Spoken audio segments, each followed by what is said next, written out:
All Hit Radio.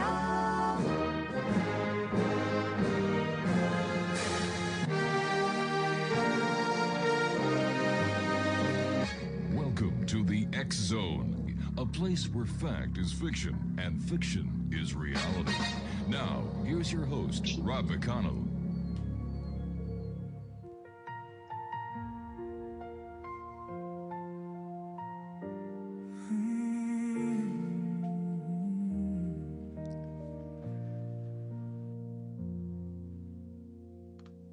Walk through valleys, shadow deep, where silent tears refuse to sleep. I've known the pain, I've worn the scars, still found my hope among the stars. Every page and every rhyme is a piece of this heart of mine. Not to build a monument, but to leave a little light where darkness went.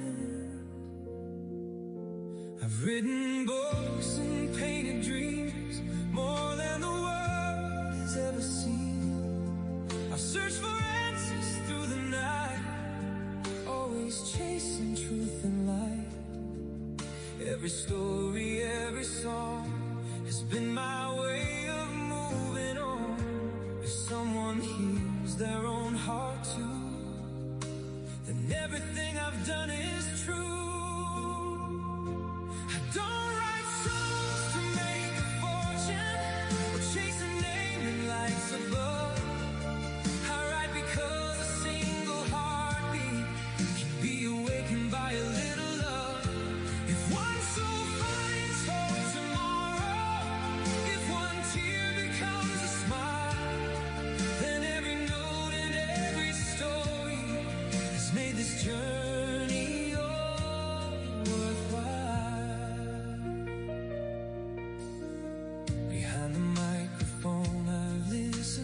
Thousands of remarkable lives.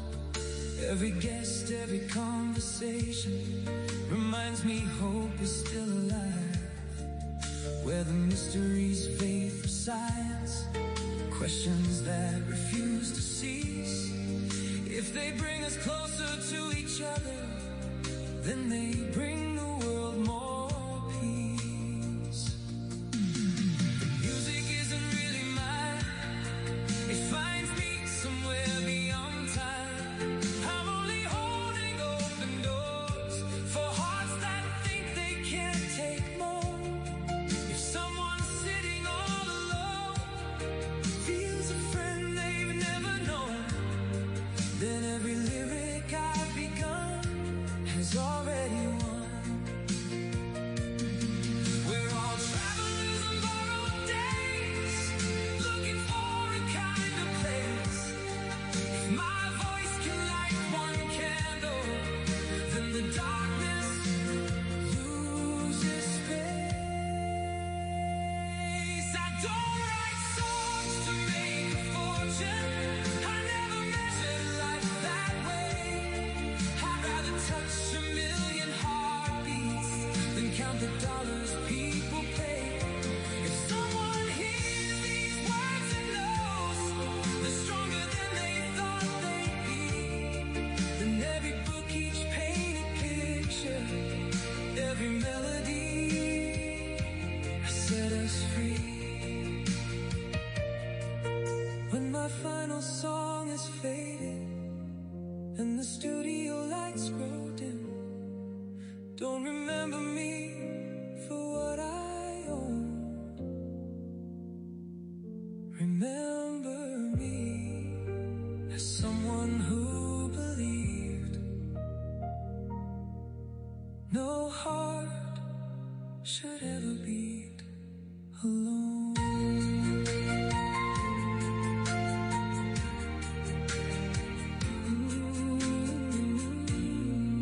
And welcome back to the X Zone, everyone. I am Rob McConnell, and for the next 2 hours, I'm your host and your guide, as together we will cross this time-space continuum to this place that I call the X Zone.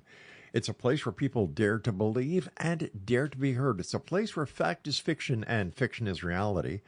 And the X Zone comes to you Monday through Friday from 10 p.m. Eastern until midnight, right here on the CanCom Broadcast Network and your hometown radio, Classic 1220 CFAJ AM, here in St. Catharines, Ontario, Canada, just down the street from us in front of Montebello Park.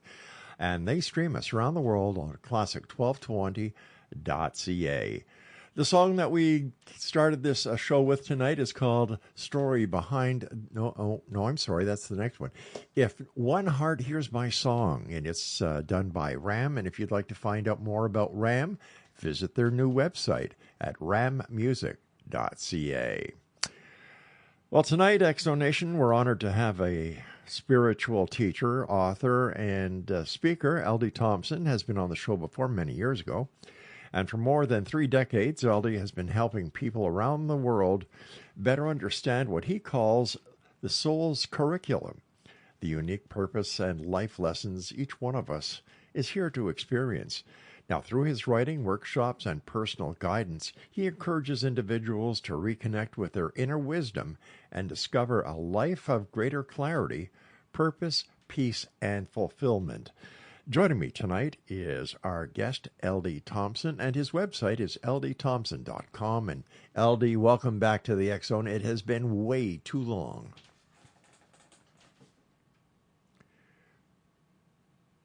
Back at it. It's great to hear your voice. Nice having you back with us, LD. For the listeners who may not know you, how would you best describe who you are? The easiest way, sort of the tightest way to describe myself is I'm a spiritual educator. Mm-hmm. But with saying that, it really goes without any doubt that I am a spiritual student and have been my entire life. So that's really kind of the cliff notes of who I am. LD, what first set you on your lifelong spiritual journey? Oh, my goodness. I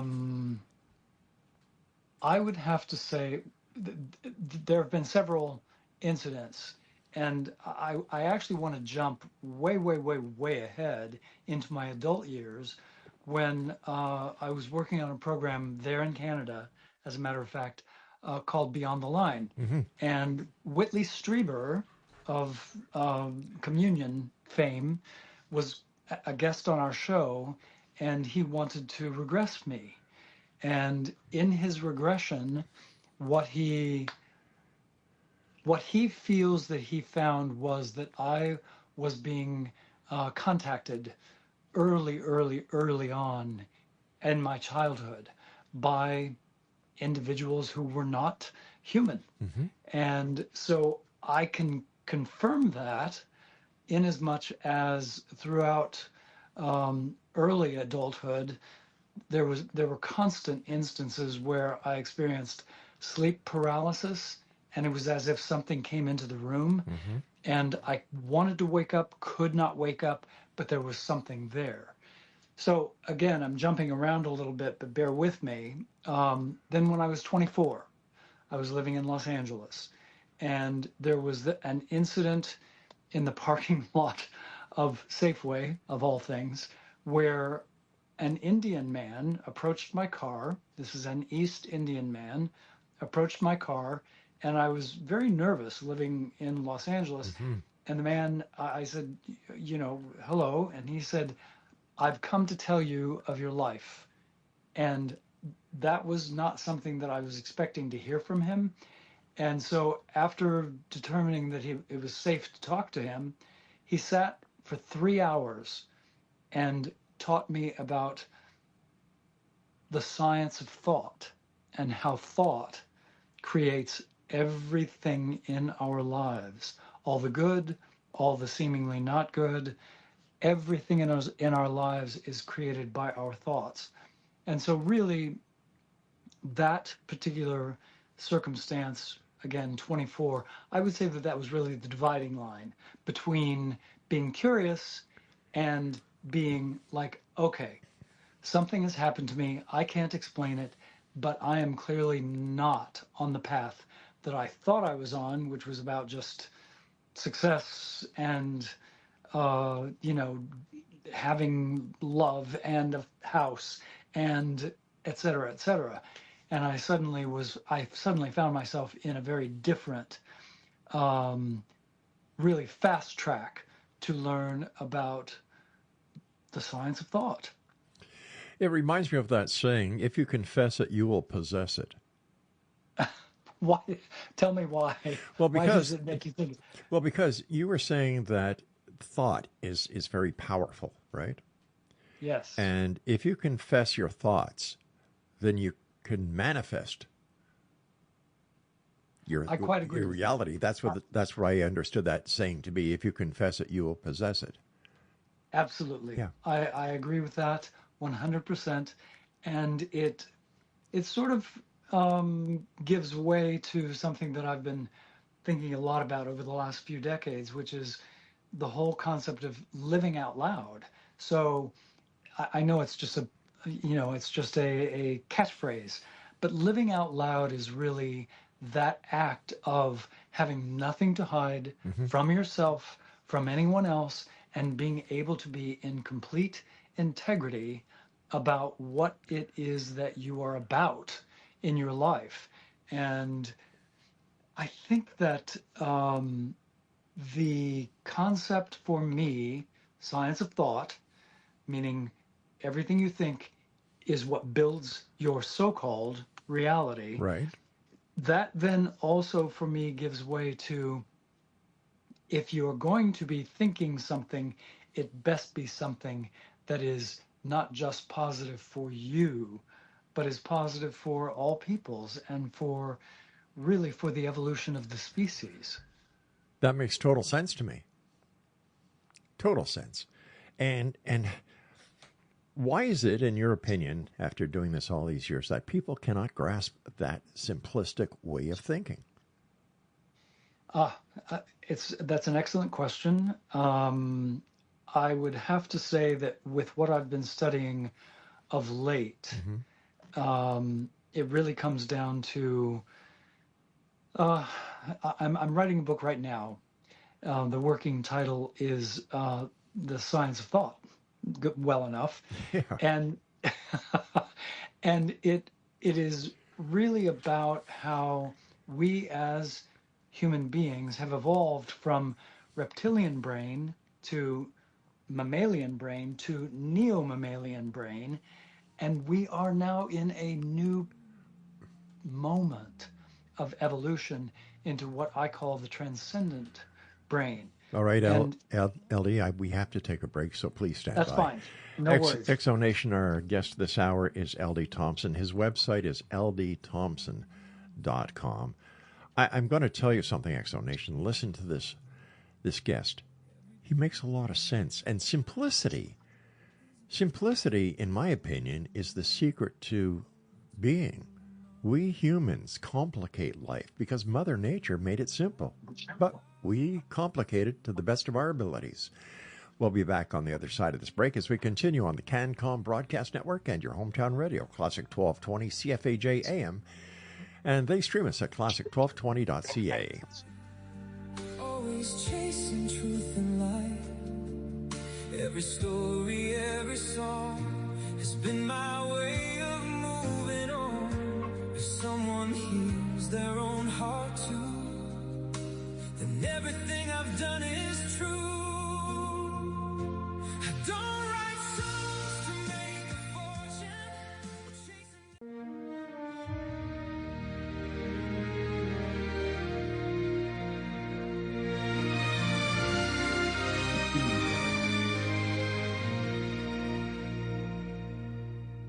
Some spend their lives chasing fortune and fame, building their castles, protecting a name. I chose another road beneath the open sky, following questions that money can't buy. A microphone became my window to the world, where truth and wonder slowly unfurled. Every voice, every soul, every story I knew left a little light shining through. Every interview, every page, every song. Exonation, our guest this hour is LD Thompson. His website is ldthompson.com. Please continue, LD. All I was talking about was that we are in a time where humanity, I believe, is in a crisis. And we are at a collision between our own experience of ourselves as consciousness and this thing that we, as humans, have developed, which is artificial intelligence. And it's prompting us to even more rapidly evolve into the transcendent brain.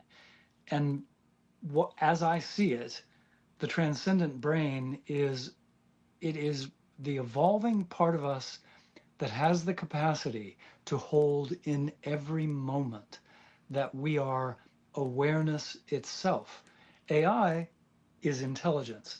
AI is ones and zeros. Mm-hmm. AI it can far outpace us in terms of its capacity to parse data, but it cannot do what we can do, which is transcend, and in transcending to, in essence, the gift of being able to leave a body behind, our physical body, and still be the consciousness that funded that body. That is something that AI will never do, in my opinion. I know there are people who disagree, but that's my opinion about it.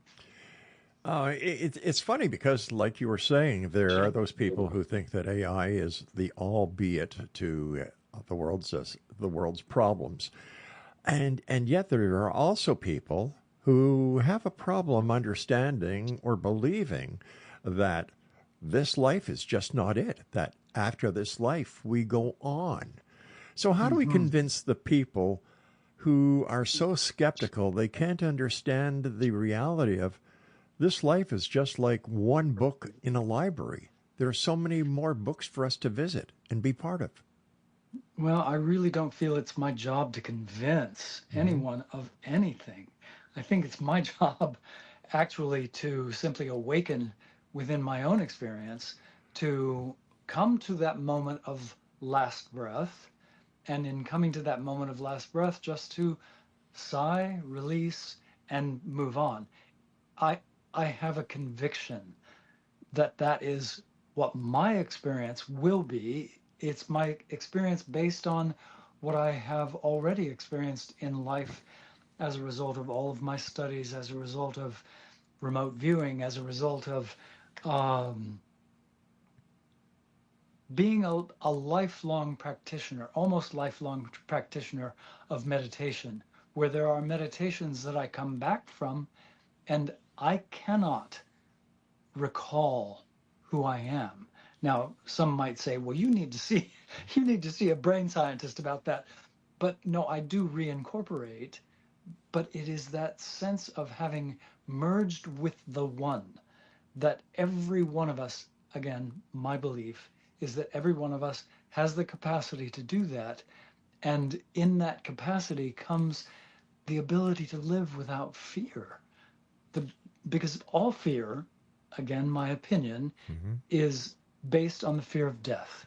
And if you have no fear of death, then you have no fear. So do you believe that we're all part of that one, that being? And if so, I guess I can relate it to something that Star Trek has, and that was the Matrix. Not the Matrix, the core. What was it called, Craig? Oh, I can't remember. It was this cube that went through space. Ah, yes.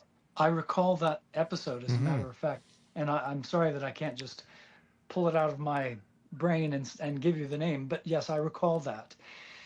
So, let's see. I think I represent it just a little bit differently inside of my own process. And I believe that the way that I represent it is simply that once we are done being, in this case, once I'm done being LD Thompson, I merge again with the one from which all springs. So everything arises from pure potential, in my opinion. You, Rob, have arisen from pure potential, and you are identified with being Rob McConnell this lifetime, but you have so many other experiences that I venture a guess that you have other experiences that you can't name as being, well, that has everything to do with this life. No, it has something to do with another experience that you have had, perhaps are having concurrently with this experience.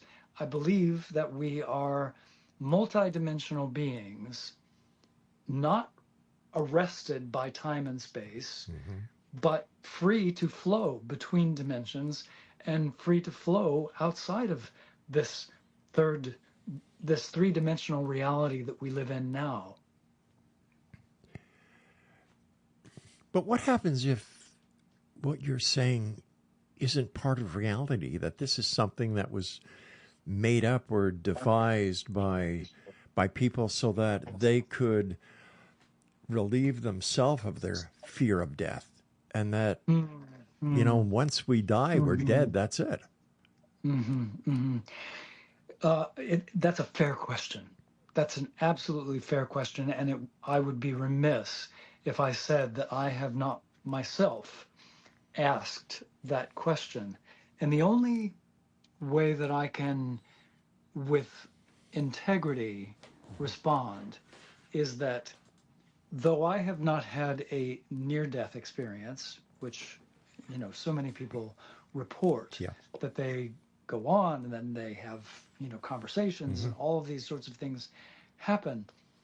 Nevertheless, in my probing of my own experience of what I am, I simply have an experience that I am not my body.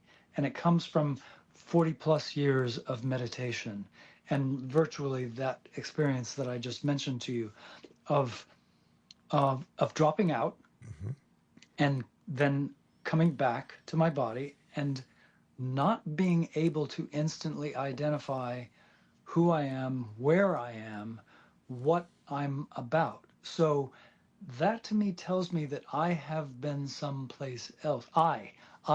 My consciousness, my awareness. And so that's what I'm extrapolating from. I'm extrapolating that if I even sleep, when I go to sleep, I'm just delighted to lay down and close my eyes and go to sleep, but I wake up and I have been other places and I have been having other experiences. Now, is that something that I can prove neuroscientifically? No, I can't prove to you that my consciousness can dwell outside of my body, but I believe I have experienced it. I have had out-of-body experiences in which I was bewilderedly walking about in a space that I knew and turned a corner and my body was at the end of the room. And the instant that I saw my body, I slammed back into it with quite a start. But that too, I realized that somebody could listen to me and they could say, "Oh, dude, you're hallucinating. You're just hallucinating. That's all." But that's my experience, and it's what, for me, it doesn't just give me comfort. It feels as though it gives me access, access to continue to explore my realms of consciousness and to in certain instances, to bend time and space to accommodate what I would like to have as my experience. So I don't know if I'm making any sense. You are. You are. Okay. You're the bestseller author of The Message, A Guide to Being Human. Fields of Plenty, A Guide to Your Inner Wisdom, Nautilus award-winning book, by the way, and your latest release, The Power of the Chakras, a workbook for higher consciousness. What message are you trying to get across to your readers? So, again, I want to reiterate that I don't feel like I need to convince anyone of anything. I think that my books, the message. So I have been working with this guide that came to me when I was in my late 20s and named himself I Am Solano, and I tested and tested and tested to make sure that what was speaking to me was not something that I should just like turn away from, and that it was a beneficent resource to my life. And it turned out that it was, and it turned out that it was also a beneficent resource to the lives of countless people who have spoken to Solano through me. His message, and again, I don't feel I need to convince anyone of this, but his message is quite simple, and it is that our souls, again, that part of us that I feel is forever consciousness, forever awareness. Our souls design any given lifetime with an intent to come in and follow a curriculum to gather certain points of wisdom that it can then take with it and carry on to the next adventure. That's it, full stop. Full stop. We've got to take our commercial break here at the bottom of the hour. Please stand by. Exonation LD Thompson is our guest. His website is ldthompson.com, and his books are available on amazon.com. And you can also find out more on how you can contact LD by visiting his website, like I said, ldthompson.com. This is the X Zone. I am Rob McConnell, and you're listening to us on the CanCom Broadcast Network and your hometown radio, Classic 1220, CFAJ AM. That stream us at classic1220.ca. And don't forget, for all the music that you hear on this show by RAM, all their CDs are available at www.rammusic.ca. I'm Rob McConnell. Don't go away. Every page, every song has carried one question all along. What's the story behind the music? What's the heartbeat behind the rhyme? If one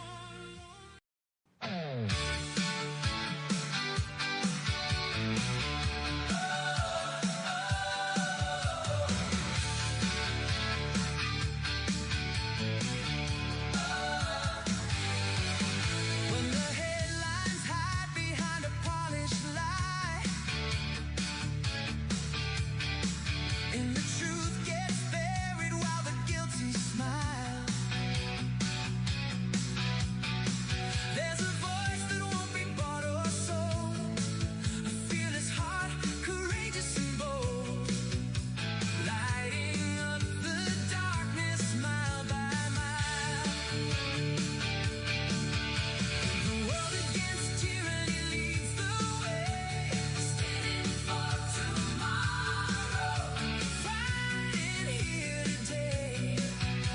No matter where injustice grows, we'll shine a light where darkness flows, giving hope a stronger voice each day. From every nation, every faith and creed, freedom's flame is planted like a seed. When truth is spoken, LD Thompson is our guest this hour. His website is ldthompson.com. LD, you often talk about soul curriculum. What exactly does that mean? The concept of soul's curriculum, I think the best way to explain it and perhaps give your listeners a way to either discover it, or if they've already discovered it, to move with it, is that if one looks at their life, without exception, everyone has these things that happen repetitively that feel as though they cause them to stumble. So for one person, it might be abandonment. For another person, it might be betrayal. For another person, it might be addiction. There are for somebody, it might be an experience of alienation or abandonment. I think I already mentioned abandonment. But those things that happen repetitively in one's life, they are not punishment. It is the soul saying, here, this is the thing that if you turn your attention to it, and if you grow within it to a place where you are fearless, then you come into your greatest power. So the value, in my estimation, of understanding what your soul's curriculum is being able to move gracefully within your life, to be able to move in such a way as to grow from what causes you to stumble, as opposed to simply stumbling over it and then stumbling over it again and stumbling over it a third time and cursing at it. It's that's the thing that shows you, that reveals to you what your soul's curriculum is. And if, let's say, it's somebody who they really, really, really, really just want to fall in love and be in love and not be alone and have a mate, and instead what they experience is failure after failure after quote unquote failure after failure in relationship, they are being called out by their soul to understand, first, be your own best lover, be your own best friend, be your own company, and then loving yourself. And I know this is super simplistic to most of your listeners because they're probably already well along on their path, but sometimes the simple is the best. Coming to that place where you are full of yourself, full of love for yourself, then you have empowered yourself through that particular avenue of your soul's curriculum. But isn't it true, if you can't love yourself, you can't love anyone else? I would say, again, that's one of those, it's one of those things that we've heard for decades now. And,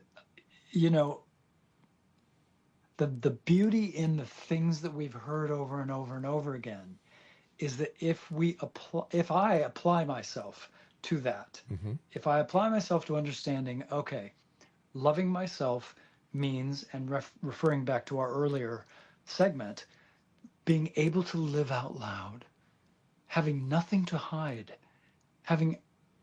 being absolutely clear that I am me, and me is what I should be.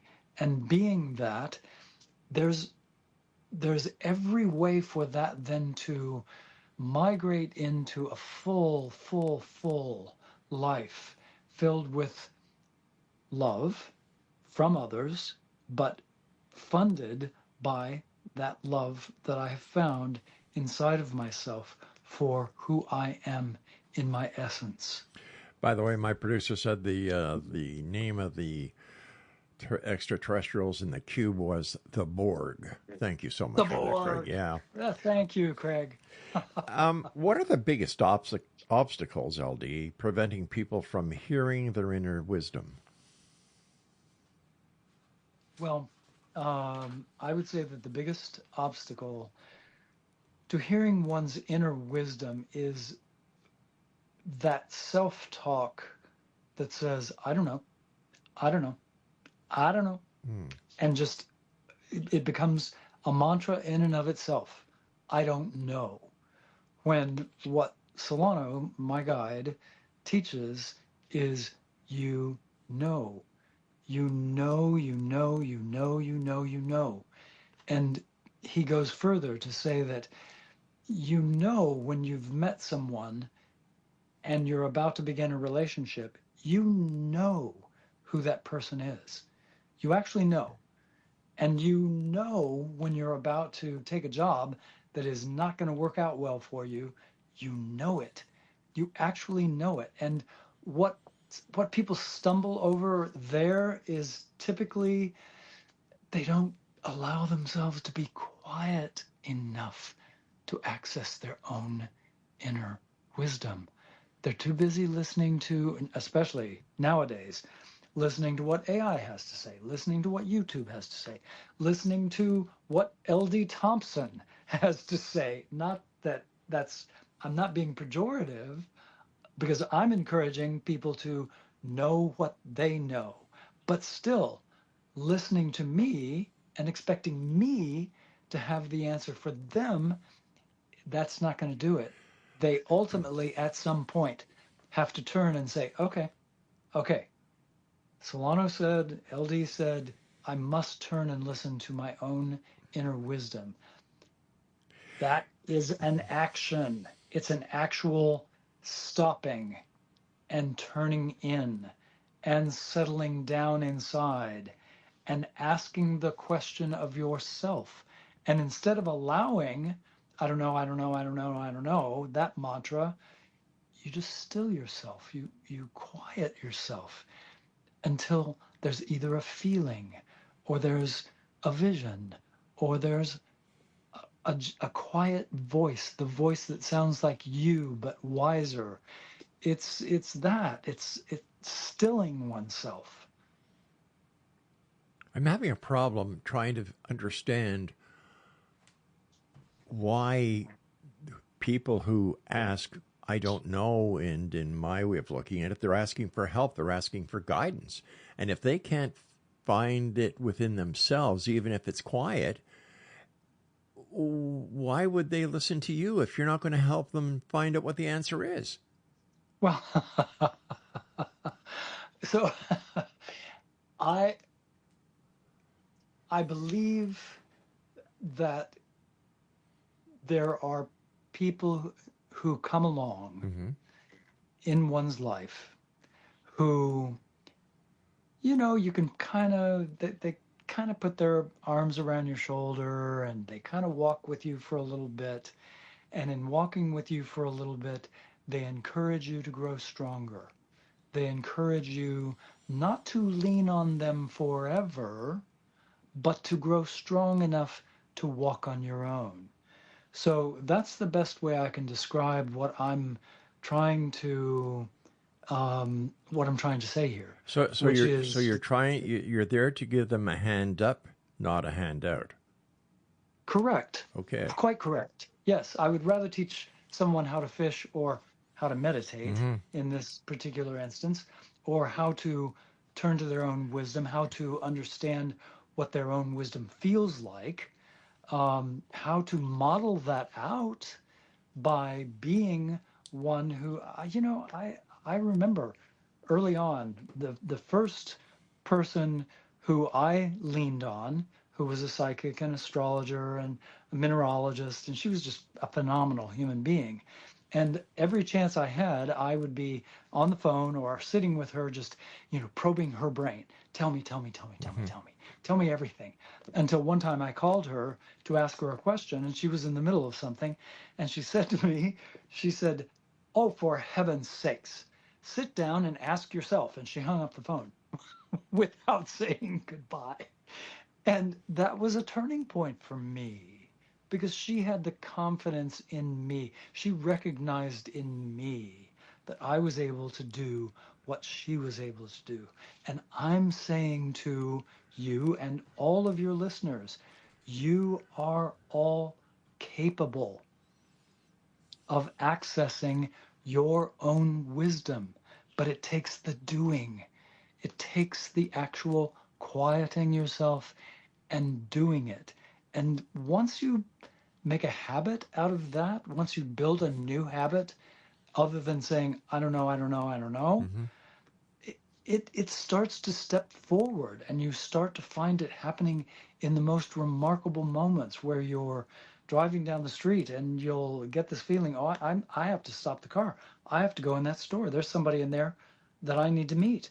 And if you do it and you answer the call, something else begins to take place, and you begin to live a life that is guided and graceful. You know, I still stumble, for heaven's sakes. I do. But my life is more graceful and is more I miss more pitfalls than I fall into. All right, stand by, because if I don't take this break, I'm going to be falling into a pitfall.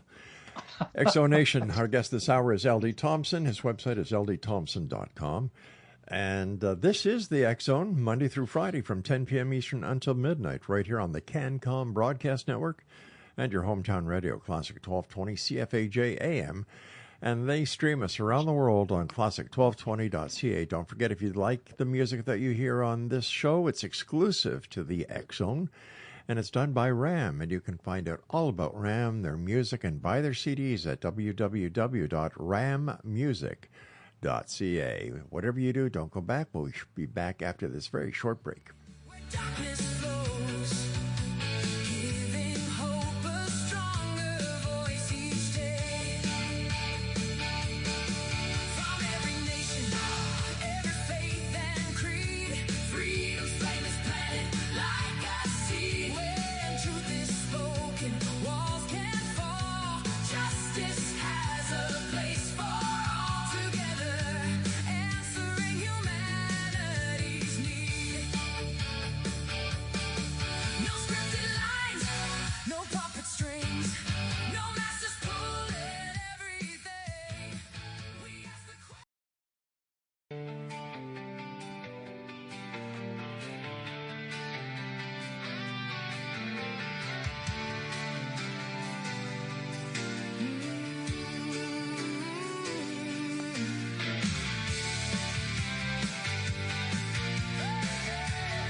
LD Thompson is my special guest, Exonation. His website is ldthompson.com.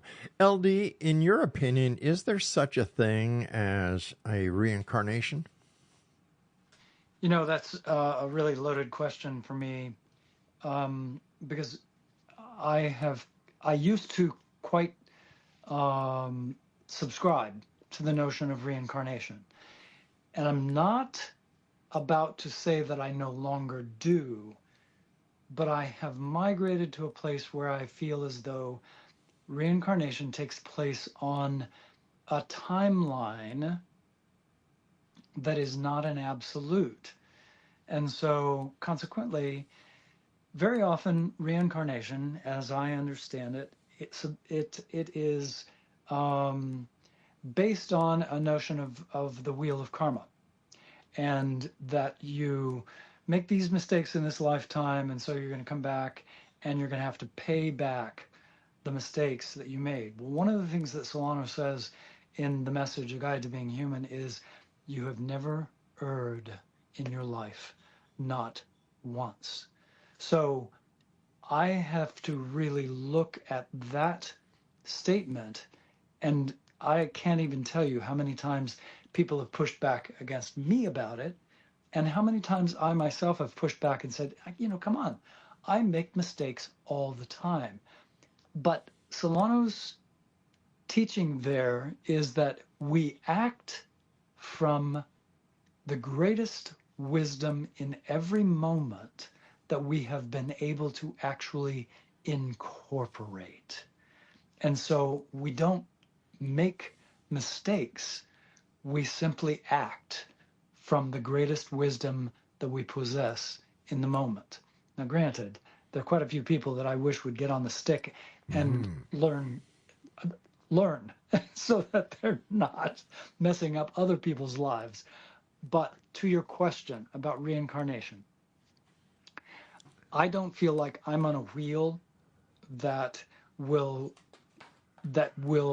spit me back into another human body soon after I have left this body.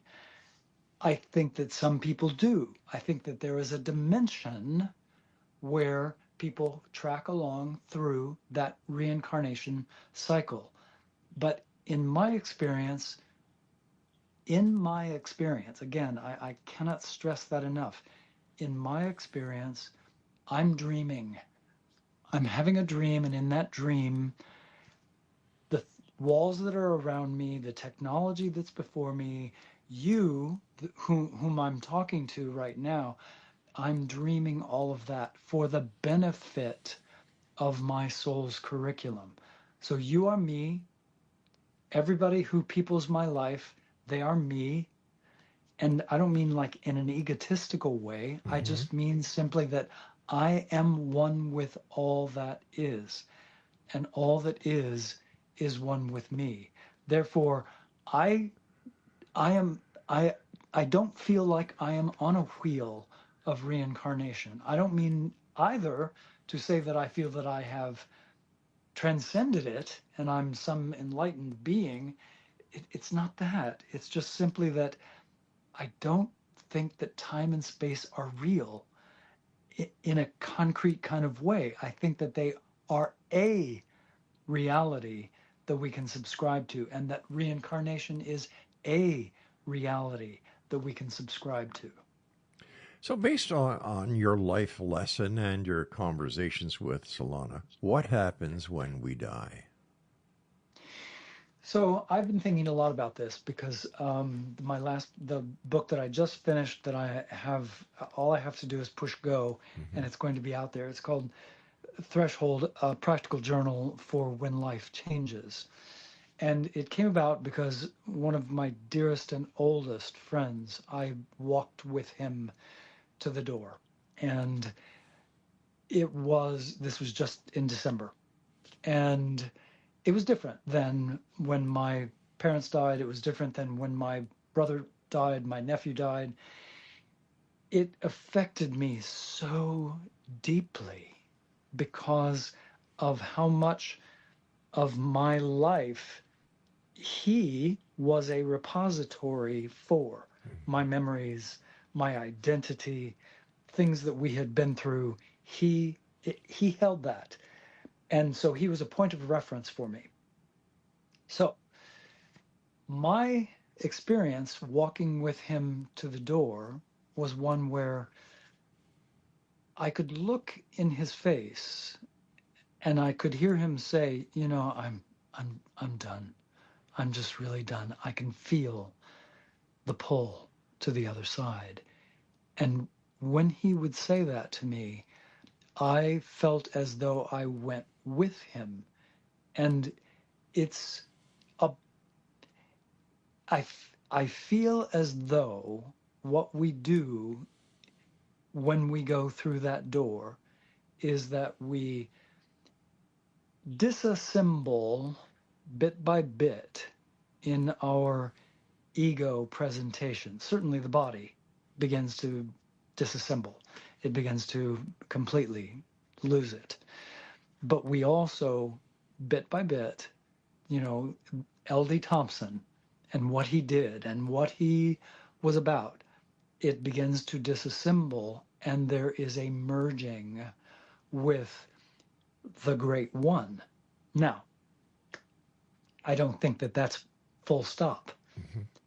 That just simply delivers us back to the pure potential, where as a consciousness, not identified with ego, we can elect another experience, whether that's an experience donning a human body again, that's reincarnation, or whether it's an experience of exploring other dimensions, traveling, again, I don't believe that there's time and space, but relocating to another reality or dimension altogether.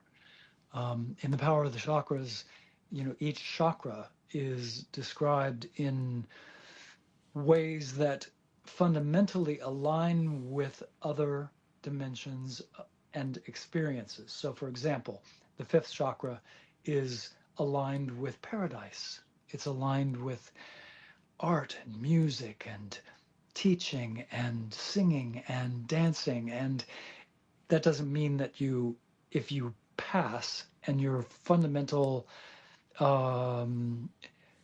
energy, your energy is residing mostly there, it doesn't mean that you go to a heaven and there you only sing and dance and laugh and eat bonbons. But it is as though that's an option to you, to be somewhere that is paradisiacal. And yes, so I'm afraid that I've now taken myself into a realm where I can't, there's more, because there's the sixth level, there's the seventh level, and there's the transcendent, which is the eighth. The transcendent, if one passes through the eighth chakra, you are returned to the one, and that's that. You are returned to the one. Who is the one, or what is the one? Oh, now you're pushing me to the very brink of my human ability to know and understand. I don't believe I have an explanation for you as to what the one is, other than to say it is pure potential. Everything arises from the one.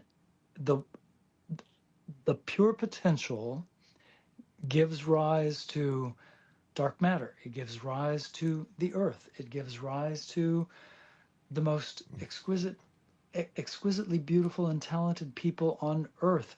It gives rise to what people call angels. It gives rise to what people have experienced as aliens. It gives rise to everything, every kind of expression that there is. And yet it is itself. It's what funds and fuels everything that is. And again, I sound like a preacher, and I'm hearing myself, and I'm thinking, goodness gracious, this is how I see it. It's how I feel about it. It's funny because what I've heard you say and describe is something that I call God. And I think that most people do call it God. That's what I was raised with. I was raised in a Christian household, and God was kind of egotistical. God was kind of judgmental and punishing. Well, don't forget, the Word of God was written by man, and man is egotistical.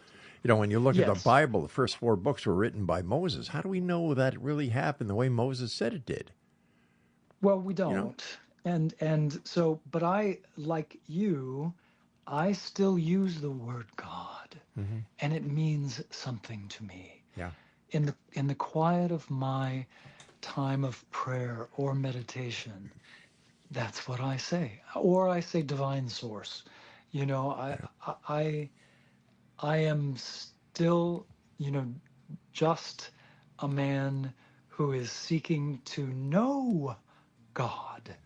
And what I have, and my concept of God has expanded and expanded and expanded and expanded, and it still is expanding. LD, I'd love to continue this conversation, but we've run out of time for tonight. Please come back and visit so we can pick up where we left off. And X Zone Nation, if you'd like to find out more about my guest this hour, LD Thompson, visit his website at www.ldthompson.com. I'll be back on the other side of this break at the top of the hour as hour number 2 of the X Zone starts right now.